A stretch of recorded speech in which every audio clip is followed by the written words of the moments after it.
ప్రేక్షకులారా, ఇది union budget అండి. మరి సెంట్రల్ గవర్నమెంట్ బడ్జెట్ ఎప్పుడైతే జరిగిందో సెషన్లో రాహుల్ గాంధీ గారు చాలా బాగా మాట్లాడారు. కమల పువ్వు అంటే చక్రవ్యూహం లాంటిది. ఆరుగురు కలిసి అభిమన్యుని చంపినట్టు దేశాన్ని, మరి ప్రజల్ని ట్యాక్స్ ద్వారా మరి బీజేపీ గవర్నమెంటు చంపుతుంది అని చెప్పి చాలా చక్కగా వాదించాడండి. నిర్మల్, ఆమె ఫైనాన్స్ మినిస్టర్ నిర్మల్ పాండే దీన్ని చాలా అపోజిషన్ చేసినట్లు కూడా నాకు తెలుసు. వీడియో చివరి వరకు చూడండి, విషయాలు గ్రహించి సబ్స్క్రైబ్, లైక్ కొట్టి కామెంట్ ఇవ్వండి. ఓకేనా? Thank you very much. Video మాత్రం చివరి వరకు చూడండి. कुरुक्षेत्र में एक युवा को, अभिमन्यु को 6 लोगों ने चक्रव्यूह में मारा था। 6 चक्रव्यूह में फंसाकर मारा था। सर, चक्रव्यूह के अंदर डर होता है, हिंसा होती है, और अभिमन्यु को चक्रव्यूह में फंसाकर, ट्रैप कर 6 लोगों ने मारा। मैंने चक्रव्यूह के बारे में थोड़ी रिसर्च की और पता लगा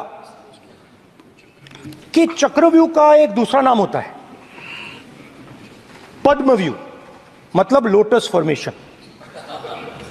तो जो चक्रव्यूह होता है स्पीकर सर, वो लोटस के शेप में होता है, कमल के फूल के शेप में होता है।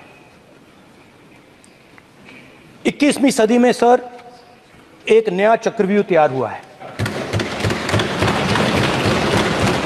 स्पीकर सर, वो भी लोटस की शेप में है सर, और उसका चिन्ह प्रधानमंत्री जी अपनी छाती पर लगा के चलते हैं। सर, जो अभिमन्यु के साथ किया गया था, जो अभिमन्यु को चक्रव्यूह में फंसाया गया था, वही हिंदुस्तान के साथ किया गया है। हिंदुस्तान के युवाओं के साथ, हिंदुस्तान के किसानों के साथ, हमारी माताओं बहनों के साथ, स्मॉल बिजनेसेस के साथ, मीडियम साइज बिजनेस के साथ। सर, अभिमन्यु को 6 लोगों ने मारा था। उनके नाम द्रोणाचार्य, कर्ण, कृपाचार्य, कृतवर्मा, अश्वत्थामा और शकुनी। सर, आज भी चक्रव्यूह के बीच में 6 लोग हैं। सर, चक्रव्यूह के बिल्कुल सेंटर में, चक्रव्यूह में हजारों लोग होते हैं सर, मगर उसके बिल्कुल सेंटर में 6 लोग कंट्रोल करते हैं। तो जैसे उस टाइम 6 लोग कंट्रोल करते थे, वैसे आज भी 6 लोग कंट्रोल कर रहे हैं। चक्रव्यूह को नरेंद्र मोदी जी, अमित शाह जी, मोहन भगवत जी, अजीत दोवल जी, अंबानी और अदानी जी कंट्रोल कर रहे हैं। प्लीज एक मिनट प्लीज, नहीं सर बोलने दीजिए। हाँ, आप बैठिए। माननीय सदस्य, आप संवैधानिक पद पर हैं। आपके कई माननीय सदस्यों ने यहाँ पर मुझे लिख कर दिया है कि जो माननीय सदस्य का सदस्य नहीं है उसका नाम नहीं लें। आपने लिख के दिया है। नो, आपने क्या, आप उसकी पालना करना चाहते हो? स्पीकर सर, गलत। मैं माननीय स्पीकर सर, एक minute, hold on. Speaker sir, अगर आप चाहते हैं तो मैं एक मिनट मैं प्रतिपक्ष के नेता से ये तो अपेक्षा करूंगा सही कि वो सदन की नियम मर्यादा को बने, ये अपेक्षा करता हूं। आप चाहे नहीं करें, पर मैं अपेक्षा करता हूं। नहीं सर, मैं, अगर आप चाहते हैं सर, मैं NSA का और अदानी और अंबानी का नाम इस लिस्ट से निकाल देता हूं। फिर माननीय सदस्य, अगर आप चाहते हैं प्लीज। मैं नहीं चाहता, सदन के नियम प्रक्रियाओं से सदन चलता है। सर, अगर आप कहते हैं मैं निकाल देता हूं। नो सदस्य, मैं 3 नाम यूज करूं। नहीं माननीय सदस्य, नहीं कहा। और आप वीडियो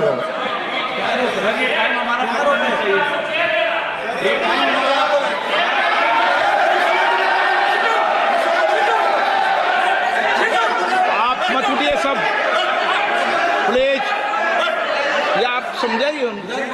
हाँ, आप Speaker sir, the Chakravyu that has captured India has 3 forces behind it. First is the idea of monopoly capital, that 2 people should be allowed to own the entire Indian wealth. So one element of the Chakravyuh is coming from the concentration of financial power. The second element, sir, मैं budget को explain कर रहा हूं sir, मैं आ रहा हूं, वहीं आ रहा हूं sir. So one element is financial power. The second element is the institutions, the agencies, CBI, ED, Income Tax Department of this nation, and the third is the political executive. Speaker sir, these three together are at the heart of the Chakravyuh, and they have devastated this country. Speaker sir, my expectation was that this budget would weaken the power of this Chakravyuh, that this budget would help the farmers of this country, would help the youth of this country, would help the laborers, the small businesses of this country. But what I have seen is that this budget, the sole aim of this budget, iski jo niyat hai, it is to strengthen this framework, the framework monopoly business, the framework of a political monopoly that destroys the democratic structure, and finally the framework of what one can call the deep state or the agencies. And the result of this has been the first पहला काम इस चक्रव्यूह ने क्या किया, जो हिंदुस्तान को रोजगार देते हैं, स्मॉल एंड मीडियम बिजनेसेस हैं, जो करोड़ों युवाओं को रोजगार देते थे, उन पर इस चक्रव्यूह ने आक्रमण किया. कैसे किया? नोटबंदी, जीएसटी और टैक्स टेररिज्म. आप लोग आतंकवाद की बात करते हो, पूरे देश में अगर कोई भी व्यक्ति छोटा बिजनेस चलाता है तो रात को उसको फोन कॉल आता है इनकम टैक्स डिपार्टमेंट से, जीएसटी से, और टैक्स टेररिज्म का वो शिकार बनता है. इस टैक्स टेररिज्म को रोकने के लिए बजट में आपने कुछ नहीं किया है. तो टैक्स टेररिज्म के कारण और ये जो आपकी नीतियां हैं, जो आपने कोविड के समय बड़े बिजनेसेस की मदद की और जो स्मॉल एंड मीडियम बिजनेसेस थे उनको खत्म किया, उसके कारण आज हिंदुस्तान के युवाओं को रोजगार नहीं मिल सकता है. बिल्कुल एक युवा को रोजगार नहीं मिल सकता है. अब फाइनेंस मिनिस्टर बैठी हैं, अब युवाओं के लिए आपने क्या किया?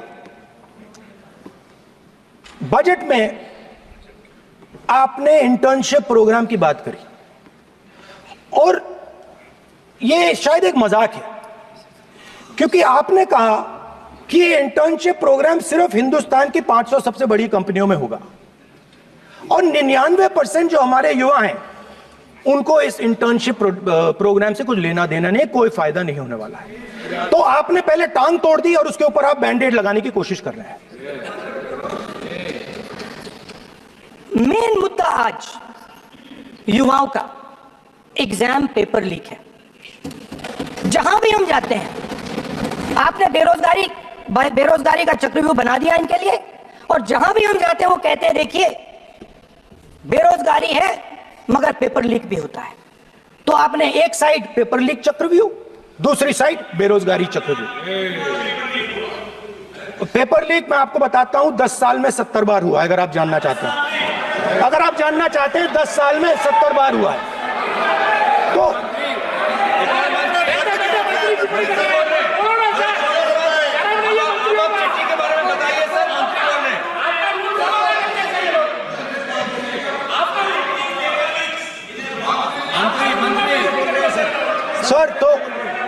सर तो पेपर लीक के बारे में फाइनेंस मिनिस्टर ने बजट में एक शब्द नहीं कहा है. युवाओं के लिए पेपर लीक सबसे जरूरी मुद्दा है, उन्होंने एक शब्द नहीं कहा है पेपर लीक के बारे में. एक बार उन्होंने पेपर लीक नहीं कहा, और उल्टा जो एजुकेशन बजट में पैसा देना चाहिए था वो आपने 20 साल में सबसे कम पैसा दिया है। 2.5% of budget is gone to education. Sir दूसरी तरफ आपने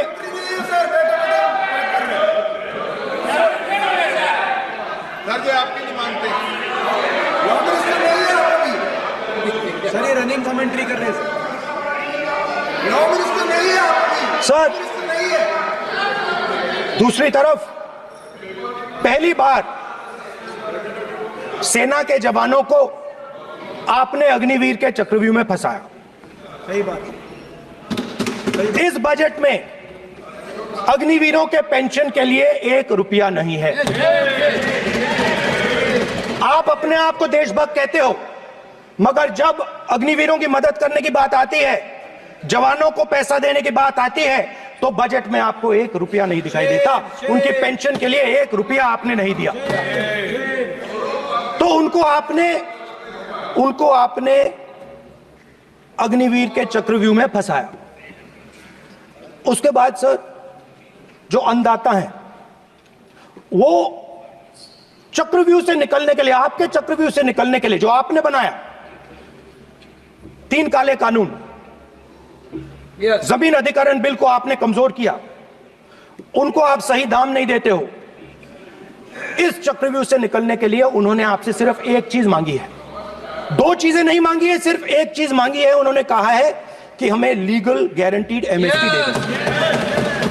आपने उनको बॉर्डर पे बंद कर दिया, रोक दिया। आज तक रोड बंद है।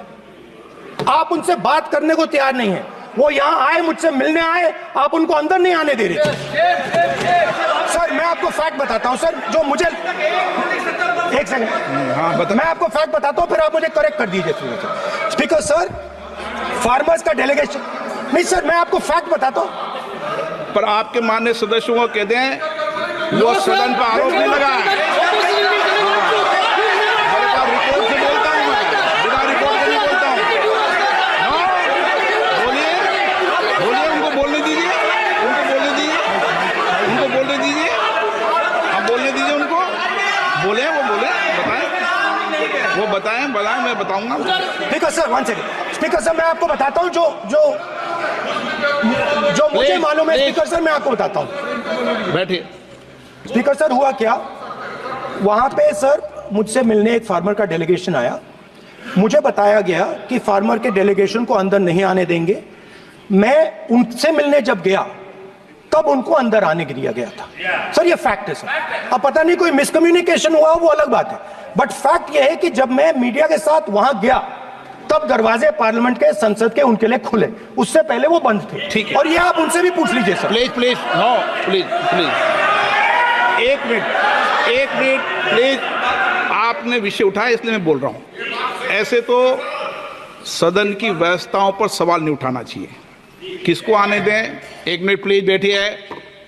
किसको आने दें, किसको अलाउ नहीं करने दें, ये स्पीकर का जुडिक्शन होता है। नंबर 1, जब ये सूचना आई आप मिले, उनसे अंदर मिले, लेकिन उसमें एक सदन की मर्यादा का उल्लंघन हुआ कि कभी सदन में माननीय सदस्य के अलावा दूसरा कोई व्यक्ति बाइट नहीं दे सकता। और आपकी मौजूदगी में बाइट दी, ये क्लियर करना चाहता हूँ।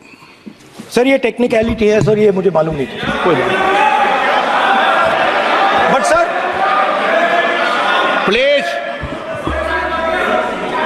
नो। माननीय हीरोइंस आके बाइट दे रही है सर। आप मत बोलिए, आपके नेता बोल रहे हैं। तो स्पीकर सर, जब महिला आरक्षण आया था तो ये आपको बेटे बेटे स्पीकर सर, हम करने का चाहते अधिकार थे। है। माननीय प्रतिपक्ष के नेता आपके बेटे बेटे सदस्य कमेंट्री कर रहे हैं, फिर वो कहते हैं कि लोग क्यों कमेंट्री कर स्पीकर रहे हैं। सर हम चाहते थे, हमारा एक्सपेक्टेशन था कि जो अन्नदाता है, जो सरकार से सिर्फ एक चीज मांग रहा है, लीगल गारंटीड एमएसपी। हमें लगता था कि ये कोई बड़ा काम नहीं है सर, ये इतना बड़ा काम नहीं है। हमें लगता था कि अगर सरकार बजट में इसका प्रोविजन कर देती, अगर बजट में इसका प्रोविजन कर देती, तो जो हमारे किसान हैं जो चक्रव्यूह में, आपके चक्रव्यूह में फंसे हैं, वो निकल पाते। ये हमारी थिंकिंग थी, मगर आपने नहीं किया। तो मैं यहां इंडिया गठबंधन के तरफ से गारंटी देता हूं कि हम ये काम करके दिखा देंगे। जो आपने अपने बजट में नहीं किया वो मैं हिंदुस्तान के सब किसानों से कहना चाहता हूं, गारंटीड लीगल एमएसपी हम इस सदन में पास करके आपको देंगे। स्पीकर सर, जो मिडिल क्लास है सर, वो प्रधानमंत्री को अच्छी बात बोलो,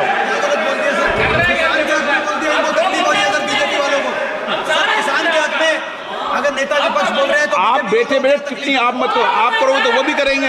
आप मत करो, मैं सब साइलेंट करो प्लीज। फिर टिप्पणी कर रहे हो आप, प्लीज माननीय सर मिडिल क्लास जो है वो शायद इस बजट से पहले प्रधानमंत्री को सपोर्ट करता था। जब प्रधानमंत्री ने कोविड के समय उनसे थाली बजवाई थी तो उन्होंने दबाकर थाली बजाई, धड़ धड़ धड़ धड़ धड़ थाली बजा बजाई। हमें अजीब लगा, मगर प्रधानमंत्री ने मिडिल क्लास को ऑर्डर दिया तो मिडिल क्लास ने थाली बजाई। उसके बाद प्रधानमंत्री ने उसी मिडिल क्लास से कहा मोबाइल फोन की लाइट जलाओ, और मोबाइल फोन की लाइट जली। मिडिल क्लास ने, पूरे हिंदुस्तान में मिडिल क्लास ने मोबाइल फोन की लाइट जला दी। अब इस बजट में आपने उसी मिडिल क्लास के एक छुरा पीठ में मारा, दूसरा छुरा छाती में, एक इधर मारा और एक इधर मारा। इंडेक्सेशन जो आपने कैंसिल की वो पीठ में छुरा था, और जो कैपिटल गेन्स टैक्स आपने बढ़ाया वो छाती में छुरा था। आपने long term capital gains tax को 10% से 12.5% किया, यहां छाती मारी, यहां छुरी मारी, और शॉर्ट टर्म को 15 से 20% छुरी मारी। दुख की बात है, मगर इसमें एक इंडिया गठबंधन के लिए एक हिडन बेनिफिट है। मिडिल क्लास अब आपको छोड़ने जा रही है और इस साइड आ रही है। तो मेरा कहना है, जहां भी आपको मौका मिलता है आप चक्रव्यूह बना देते हो। एक चांस मिलता है आप चक्रव्यूह बना देते हो, हम चक्रव्यूह तोड़ने का काम करते हैं। हमारे बजट में किसान का कर्जा माफ हुआ, चक्रव्यूह तोड़ा, मनरेगा हुआ, चक्रव्यूह तोड़ा। तो हम चक्रव्यूह तोड़ने का काम करते हैं, आप चक्रव्यूह बनाने का काम करते हो। आप चाहते हो कि हिंदुस्तान छोटे छोटे खांचों में रहे, और हिंदुस्तान के गरीब लोग सपना ना देख पाए। सिर्फ अदानी और अंबानी। अरे क्या सर मैं सर कैसे बोलूं सर? माननीय सदस्य, एक मिनट सर माननीय सदस्यगण, आपके उपनेता मुझे लिखित में पत्र देके गए हैं कि कोई भी माननीय सदस्य जो इस सदन का सदस्य नहीं उसके बारे में टिप्पणी ना करें। लिखित में देखे गए, इसलिए आपको स्पीकर सर आप बैठ जाइए। स्पीकर सर, तो अगर सर मैं आपसे सवाल पूछना चाहता हूं। मेरे से सवाल मत नहीं पूछ सकते आप। Sorry sir. सर तो सर मैं फिर मैं सर 3 और 4 कह देता हूं उनको। 3 और 4 ठीक है सर?